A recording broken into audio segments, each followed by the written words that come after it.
Luego, la riqueza que teníamos, que generamos, la población. Nosotros podíamos ser 5 veces más grandes que Estados Unidos en ese momento.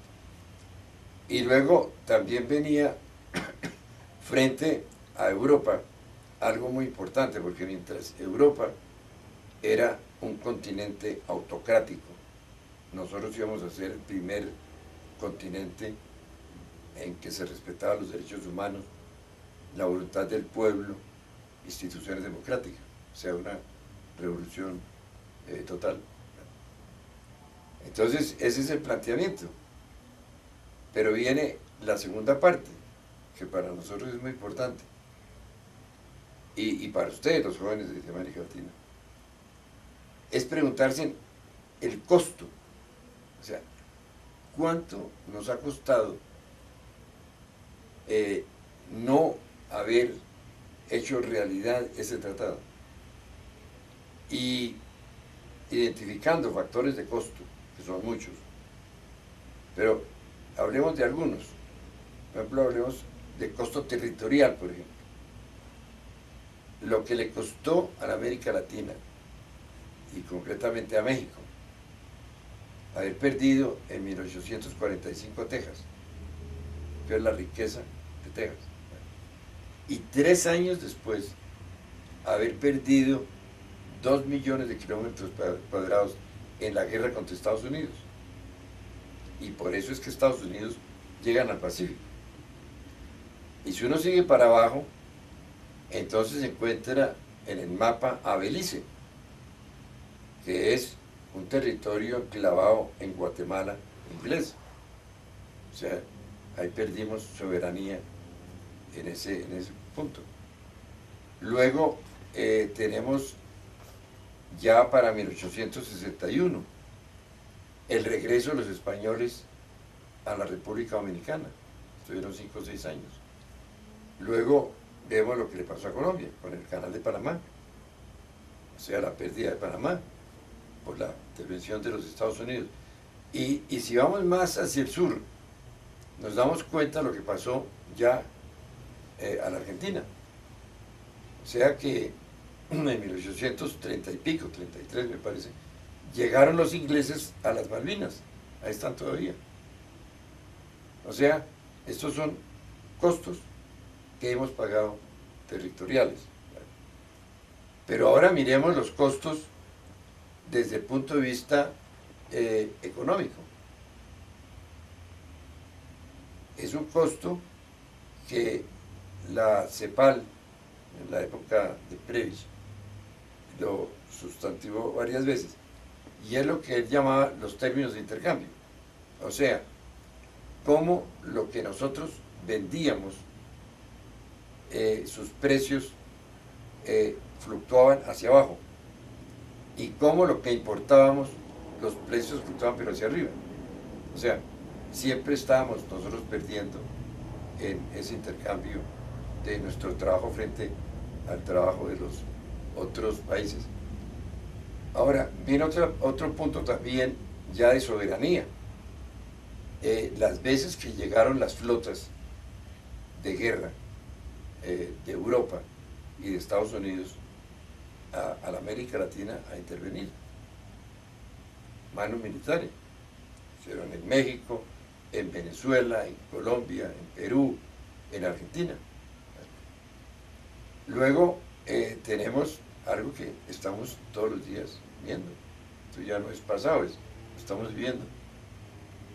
Si nosotros tomamos del año 80 para acá, vemos cómo se deteriora el crecimiento del Producto Interno Bruto de América Latina. O sea, de un promedio de un 5% que tuvimos en los años anteriores, ha ido bajando. ¿Eso qué ha significado? Eso ha significado que hemos perdido capacidad de desarrollo,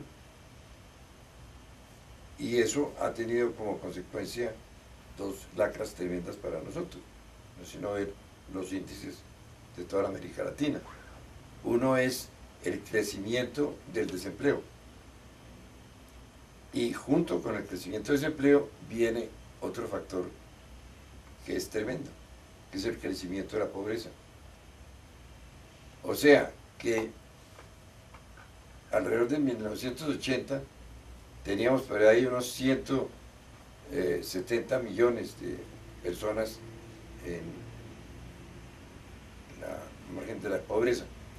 Hoy con los últimos informes del PNUD, del Banco Mundial, de la CEPAL, estamos alrededor de 243 millones de pobres.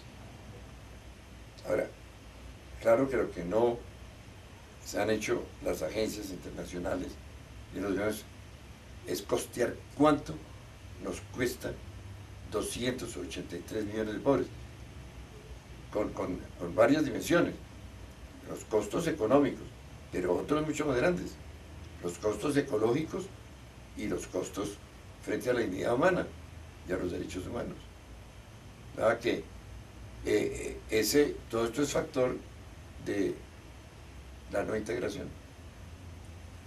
Nada que la no integración no es una entelequia de un grupo de personas que están en el aire pensando utopías, no.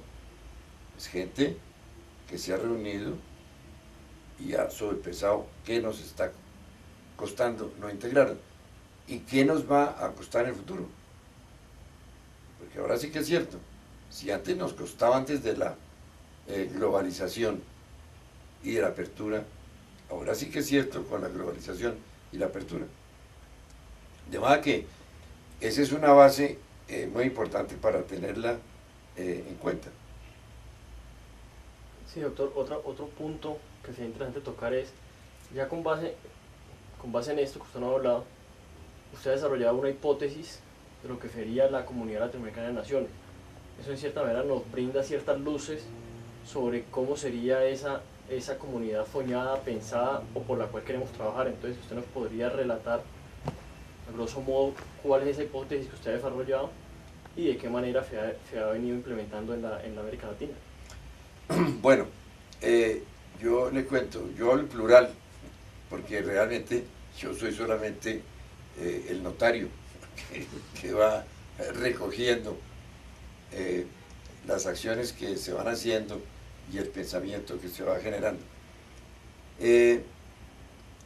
Lo que pasó, que acabo de escribirlo, tuvo una serie de reacciones en el siglo pasado, tanto que se reunieron 2 congresos en Lima, otro en Santiago y otro en Washington, cada vez que hay una de estas hecatombes, que yo le cuento, pero paraban en lo mismo, declaraciones de solidaridad, de la importancia de la integración, pero cuando había el momento de la ratificación, no se hacía. Entonces, cuando llegamos aquí al siglo XX, siglo pasado, entonces empieza a haber una reflexión de gentes muy importantes, entre ellos quiero citar pues a Raúl Prebisch, a Felipe Herrera, a Carlos Sáenz de Santa María, a Carlos Llera Restrepo, gentes. Y entonces viene la reflexión de la integración.